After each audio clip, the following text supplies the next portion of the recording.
Kontainers, balik lagi sama aku Ivanka Rahmana di Auto Insight. Nah, gue lagi ada di dalam mobil Mitsubishi Destinator yang varian Ultimate Premium. Gue habis makan siang, ini udah semangat banget buat nyobain rasa berkendara di mobil ini. Let's go!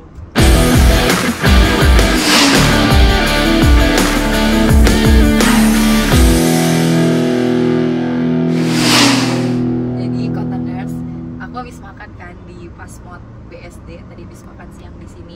Nah, ini tuh kelihatan kanan kiri parkiran di jam makan siang rame banget. Dan berkendara pakai Mitsubishi Destinator ini memang kalau untuk aku yang biasanya pakai mobil mini ya, menyesuaikan badan, memang agak harus menyesuaikan lagi gitu untuk feels berkendaranya. Apalagi moncong mobilnya ini memang panjang, jadi ya itu tadi masih menyesuaikan, tapi masih karena memang mobilnya nyaman, jadinya penyesuaiannya tuh nggak segitu menakutkan sih.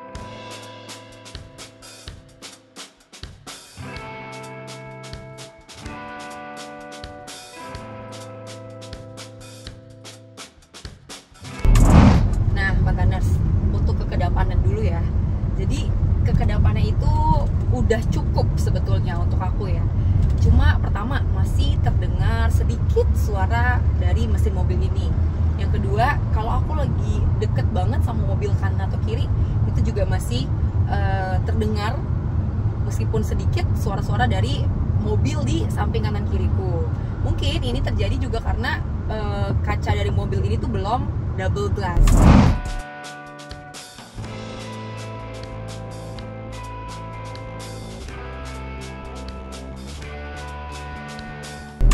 Jadi ADAS di Mitsubishi itu biasanya disebut Diamond Sense. Nah, salah satu ADAS yang ada di Mitsubishi Destinator ini adalah Adaptive Cruise Control. Kegunaannya itu ya, misalkan lagi macet kayak gini atau lagi di jalan tol, lagi cukup padat gitu lalu lintasnya, nah kita bisa aktifin Adaptive Cruise Control tadi dan mobil kita akan mengikuti mobil depannya. Tapi dengan catatan ya, pengemudinya harus tetap memegang setirnya gitu kan.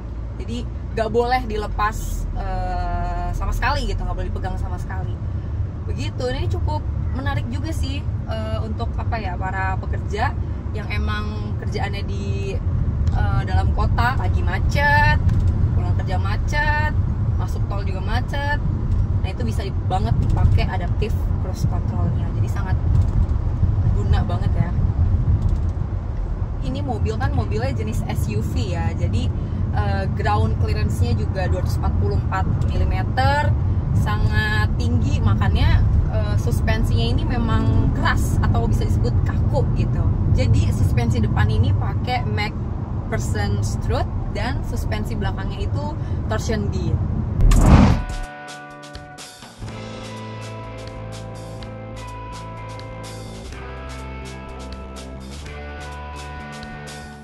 Jadi penggabungan dari kedua suspensi tadi ya, itu tuh membuat mobil ini jadi stabil dan gak gampang limbo.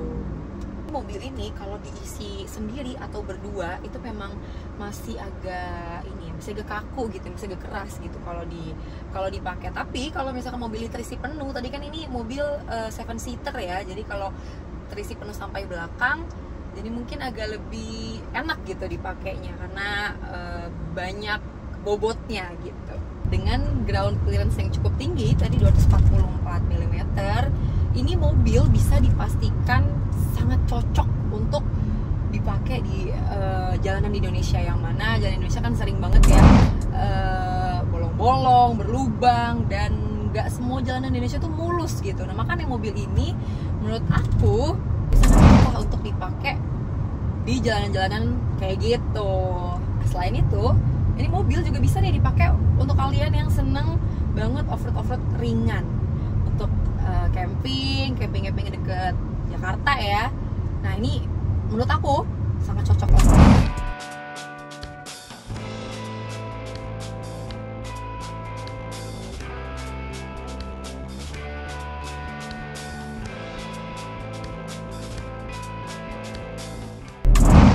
Jadi udah aku jelasin kekedapannya, terus ada adasnya dan suspensinya juga. Nah aku pengen jelasin dikit nih soal kenyamanan duduk di mobil ini. Tadi aku belum jelasin ya kalau aku pakai mobil Mitsubishi Destinator yang varian Ultimate Premium. Jadi ini harganya tuh dibanderol sekitar 496 jutaan. Jadi ini varian tertingginya di Destinator. Feels duduk kayak kenyamanan duduknya nih nyaman banget. Ini lihat dari joknya meskipun pakai sintetis tapi sangat nyaman. Di sini nih punggung aku nih ada kayak bantalan gitu, enak nih.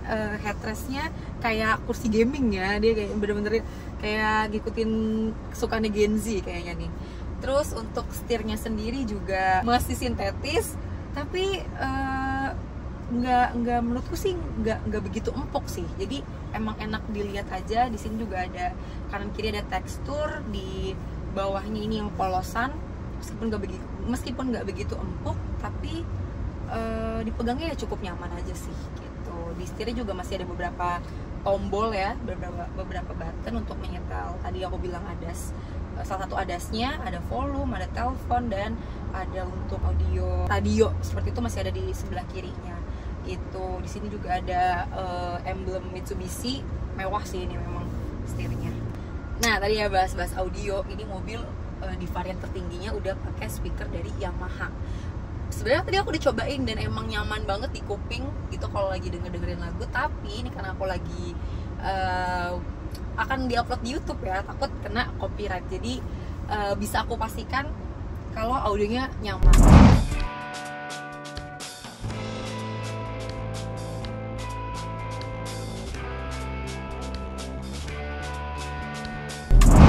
Nah ini posisi duduknya ergonomis, jadi cukup nyaman dipakai berkendara. Enak lah duduk di mobil Destinator ini ya gitu. Nah untuk visibilitasnya juga sangat luas. Meskipun tadi fasad depannya panjang, tapi ya enak gitu dilihatnya. Terus mobil ini udah ada panoramic roof-nya. Selain bisa lihat pemandangan dari dalam mobil, buat cewek-cewek kayak aku ini berguna banget untuk selfie, untuk touch up. Jadi cahayanya yang masuk banyak. Seneng banget sih kalau ada panoramic roof gitu. Ini layar MID-nya sebenarnya nyambung sama layar entertainment-nya, cuma si layar MID-nya dibikin agak masuk gitu, jadi agak cekung ke dalam. Dan cukup lebar ya layarnya ini, 8 inci, jadi sangat cukup untuk dilihat. Dan di sini di tengah-tengahnya aku kelihatan ada kompasnya segala. Wah lengkap banget sih ini. Meskipun memang udah ini ya udah layar semua, udah digital semua, tapi kerasa nih kayak mungkin dia mau menyelaraskan tema dari mobil ini yang masih keker, masih keren, cool gitu. Di sini tuh ntar aku bisa kasih lihat layar MID-nya tuh apa ya, maco banget dari segi tampilannya gitu. Nah untuk layar entertainment ya tadi besarnya itu 12,3 inci, jadi cukup puas ya untuk mengoperasikan atau melihat maps gitu kan, untuk memutar lagu juga udah cukup oke gitu. Dan di layar entertainment ini udah mendukung Android Auto dan Apple CarPlay. Nah di layar entertainment ini kan banyak banget kita bisa mengoperasikan atau memutar apapun ya. Tapi yang terlihat di sini ini kita bisa sentuh volume. Itu bisa kalian besar kecilkan volumenya di layar situ. Terus ada juga untuk telepon dan kayak ada beberapa tombol, tapi nggak tombol fisik ya, tombol yang timbul di layar itu gitu. Dan di bawah layar si entertainment tadi itu masih banyak sekali tombol fisik untuk ngatur AC dan lain-lainnya ya. Terus juga ini AC-nya ini udah dual zone, jadi lulu gue kalau misalkan gue maunya nggak begitu dingin bisa diatur, kalau yang sebelah maunya dingin banget silakan aja. Jadi udah lulu gue lah pokoknya.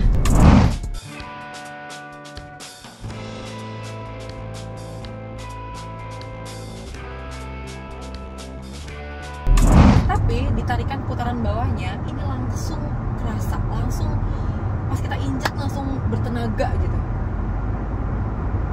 Nah, untuk konsumsi BBM memang belum bisa aku pastikan ya, karena aku nyobanya cuma sebentar dan nyobanya deket-deket aja nih, masih di sekitar Jakarta lah, masih di BSD. Dalam beberapa artikel yang aku baca nih, media-media menyebut kalau mobil ini penggunaan BBM-nya itu nyampe di 13 sampai 15 km per liter di dalam kota. Ya, jadi ya bisa dibilang cukup irit ya. Untuk rute di jalan tol atau di luar kota, ini mobil bisa nembus sampai 17 km per liter. Nah, di depan ada speed bump, jadi aku pengen cobain suspensinya, rasa suspensinya. Nah, ini pakai kecepatan 50, aku akan cobain si speed bumpnya.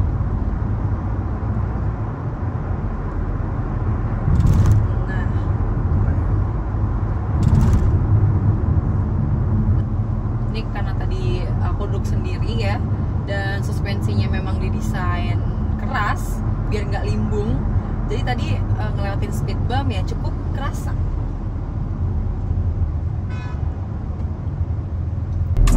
Baru mau closing ada yang kelupaan nih ya. Jadi salah satu keunggulan dari mobil ini itu adalah start stop engine-nya. Jadi kalau lagi dalam keadaan macet, aku pencet remnya, aku injek remnya, itu nanti mesinnya akan mati. Begitu kalau aku lepas remnya, mesinnya akan kembali nyala. Jadi apa ya, ini salah satu fitur untuk mengirit BBM kali ya. Jadi ya cukup oke lah fiturnya.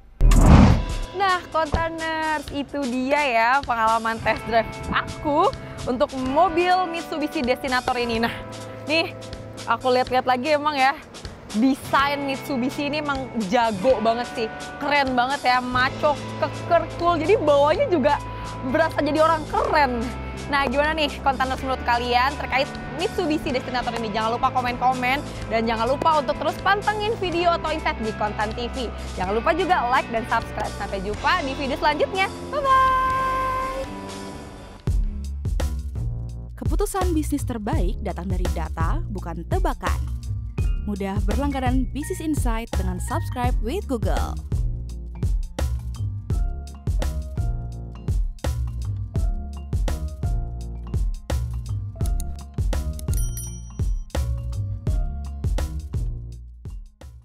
Download aplikasi Kontan sekarang di App Store atau Play Store.